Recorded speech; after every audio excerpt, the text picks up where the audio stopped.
نحمده ونصلي ونسلم على رسوله الكريم أما بعد فأعوذ بالله من الشيطان الرجيم بسم الله الرحمن الرحيم قل أوحي إلي أنه استمع نفر من الجن فقالوا إنا سمعنا قرآنا عجبا۔ پارہ 29 سورہ جن رکوع 1 آیت نمبر 1۔ بخاری شریف، مسلم شریف، ترمذی شریف اور دیگر احادیث کی کتابوں میں رئیس المفسرین سیدنا عبداللہ ابن عباس رضی اللہ تعالی عنہ کی روایت میں ہے کہ رسول اللہ صلی اللہ علیہ وسلم نے جنات کو قرآن بالقسط نہیں سنایا تھا، بلکہ رسول اللہ صلی اللہ علیہ وسلم نے جنات کو دیکھا بھی نہیں تھا۔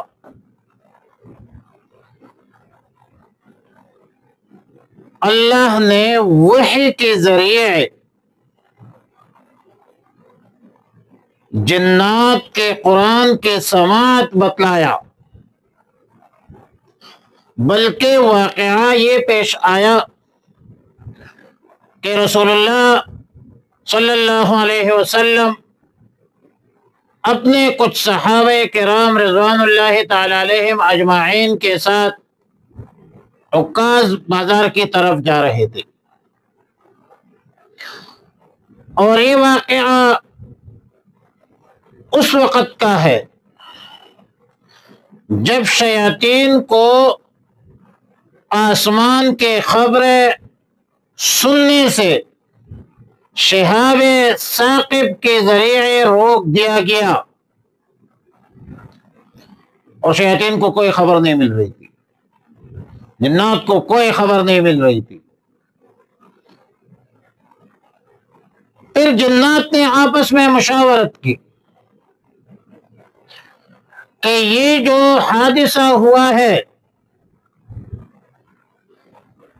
آسمانی خبروں سے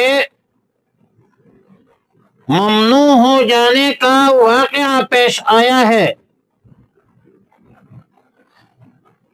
آسمانی خبروں سے ہمیں روک دیا گیا ہے، یہ کوئی اتفاقی معاملہ نہیں ہے، یہ کوئی اتفاقی بات نہیں ہے، اس کے پیچھے کوئی بڑا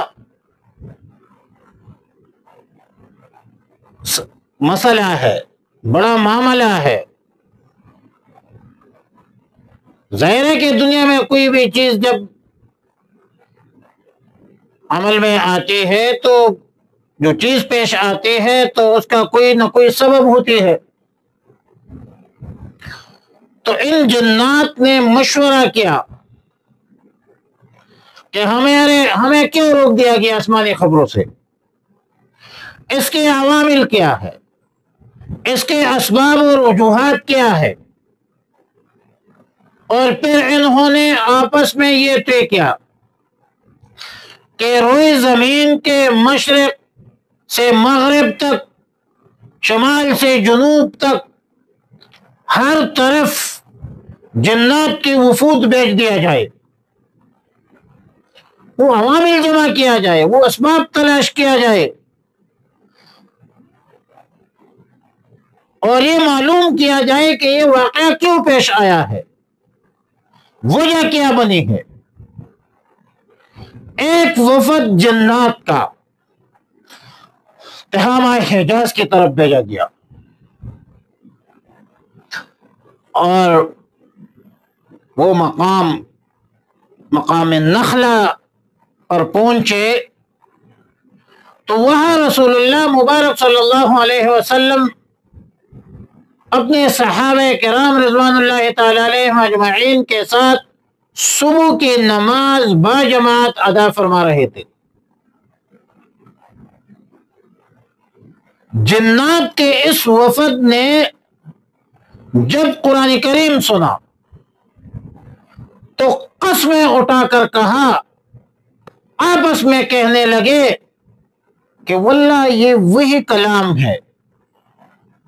جو ہمارے اور آسمانی خبروں کے درمیان حائل ہے، رکاوٹ ہے اور مانع بنا ہوا ہے۔ یہ لوگ یہاں سے واپس ہوئے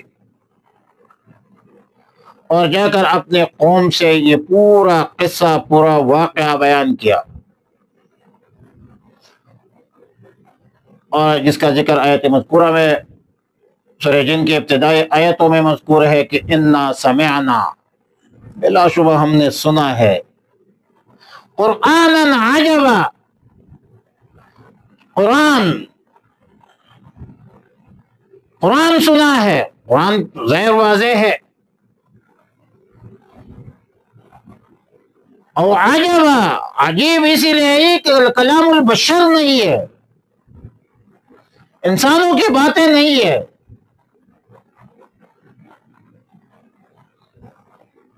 اور یہدی الی الرشد فآمنا بہ، وہ ہدایت کی طرف، رشد کی طرف، راہ راست کی طرف فآمنا لے جاتے ہیں، اور فآمنا بہ، ہم نے اس پر ایمان بھی لایا۔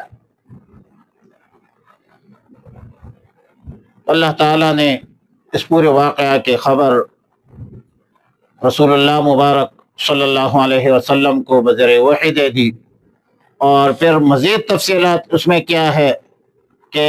انا سمعنا قرآنا عجبا، رسول اللہ صلی اللہ علیہ وسلم ابو طالب کی وفات کے بعد طائف تشریف لے گئے تھے، وہاں پر عتبہ، شیبہ اور ابن ثقیف نے جو معاملہ کیا تھا، انشاءاللہ یہ اگلے درس میں تفصیلی پڑھیں گے۔ اللہم ربنا تقبل منا انک انت السمیع العلیم وتب علینا یا مولانا انک انت التواب الرحیم، اللہم احسن عاقبتنا فی الامور کلها واجرنا من خزي الدنیا وعذاب الآخرہ۔